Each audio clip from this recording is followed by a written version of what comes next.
Hello, I'm Rob Walters, and welcome to another edition of Word on the Street. Today, my guest is Jorgelina Manna-Rea, who is our new environmental reporter for Six Rivers Media. And it's really quite an honor to have Jorgelina on board with us. So can you tell us a little bit about your professional background? Yeah, I'm happy to be here. So before I came here, I was living in DC. I worked for a public radio show there called 1A. Bit of a generalist work there. You're covering everything from something like the latest mega bill that was signed into law to a natural disaster that happened in part of the country to also cultural things that are happening. You know, if you had a movie that come out with your favorite actor, we maybe talked about that. So a lot of different coverage areas there at that show that I worked for. And before then, I interned at a different public radio show, Here and Now. And then before that, I was also in public radio at an NPR member station in Florida. And while I was doing work there, I also wrote and edited at my college paper at University of South Florida. So a lot of radio background there. Great. Well, talk a little bit about Report for America. We're in partnership with Report for America. Can you just tell us a little bit about that? Yes, so Report for America is an organization that is trying to strengthen local newsrooms around the country and help local newsrooms cover lots of issues that are important, like my beat, the environment. There are Report for America reporters, producers, journalism positions everywhere.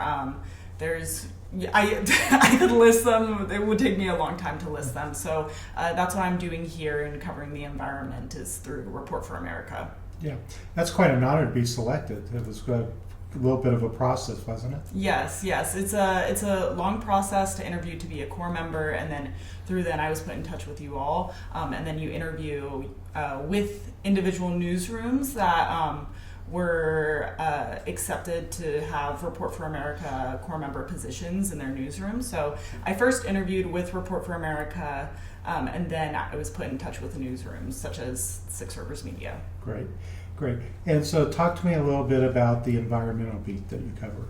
Yes, so my environmental beat here is pretty hefty. There's a lot going on here that has to do with the environment. Tennessee, I have learned Eastern Tennessee is very beautiful. Lots of riverways, lots of waterways, the mountains, but there's a lot of industries here too that are located along the rivers. And so a large part of what I'll be covering are those industries, how it's affecting the residents and how the residents feel about that, and also how it's affecting the tourism industry, and as well as how people are recovering from the storm last year, Hurricane Helene. Being from Florida, I know a thing or two about hurricanes. So, and at my time at 1A, at my last position, I worked a lot on producing conversations about climate disasters and storms and how that affects people. So that's really important to me to get to talk to people about how they're recovering from something like that and how a community comes together and recovers from it too. Great. You've already written this story for Six Rivers Media. Can you talk about your first story? Yes, so the first story that I wrote was about the Holston Army ammunition plant. And they basically notified the Tennessee Department of Environment and Conservation that there was an accidental discharge. So the fire suppression system accidentally went off, and with that there were some energetic materials that may have gotten into the water, so they had to report that to the Division of Water Resources at TDEC. So I wrote about that and what kind of information they relate to TDEC. I also spoke with the water utility company in Hawkins County there to talk about just how they respond to when there's an accident like that happens. When you think about environmental reporting, how do you go out and find stories, develop sources, and what government agencies are you keeping an eye on? Yeah, so in terms of finding sources, I think for me, when it comes to writing a story or producing a conversation, talking to the people that live there, the people that are affected by it, being very person first. So getting to talk to people in the community, I think, is very important. In terms of government agencies, the EPA is probably a big one. And then, whatever the equivalent would be at the state level, so TDEC, for example, Right. FEMA, and TEMA would be the state equivalent of that. So keeping an eye on disaster management agencies, emergency management agencies, which there are at the county level. There's definitely a plethora of those, but Yeah, I would say yeah. those are the big ones. Talk to me a little bit about some of the stories you might be working on.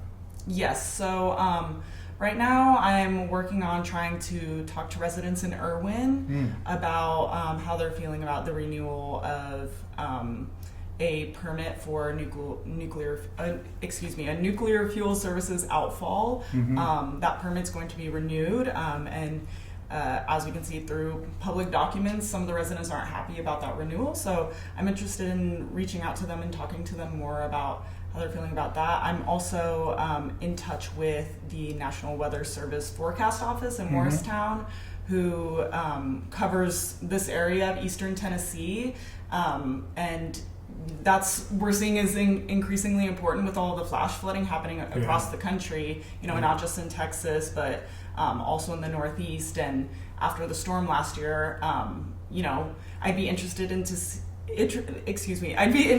seeing what kind of flash flood procedures are in place, and how the forecast office in Morristown, what kind of work goes into knowing what areas are vulnerable or being able to send out those messages. So that's what I'm working on right now. You mentioned Nuclear Fuel Services in Irwin. Can you explain a little bit of what that company does? Yes, so Nuclear Fuel Services creates nuclear fuel for the U.S. military, and as part of that, they process uranium, and so some of that uranium goes through the outfall and could settle in the river or in The nearby Nolichucky. areas. Yes, in the Nolichucky River, yes. Right, which has already taken a beating with Helene. Yes. There's a lot of things I have to definitely dig into when it comes to the Nolichucky River. Yeah. So, talk to me, you've lived here now in Northeast Tennessee for a few weeks.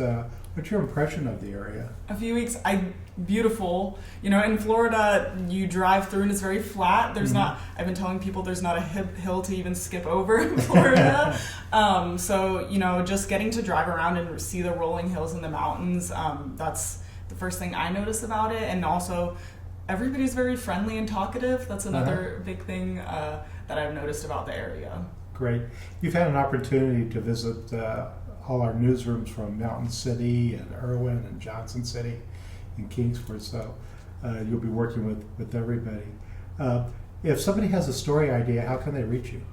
They can email me at jmanna-rea, and I can spell that out, JMANNA-REA at Six Rivers Media, and that'll also be on our website as well. I bet our producer Jared will be able to put something on the screen for that. So, anything else you care to talk about, or what am I missing? No, I'm just looking forward to getting to know everybody in the community. I know I said that a few times, but in all of our offices, no matter what the community is, I'm looking forward to getting to know people and hearing more about their concerns and what they want to know more about. I think what I can do as a journalist and a reporter here at Six Rivers Media is be able to inform people and be kind of that conduit for their questions. So I'm looking forward to doing that. Great. Well, again, Jorgelina, it's an honor to have you aboard. And we'll see you next time on Word on the Street. Thank you.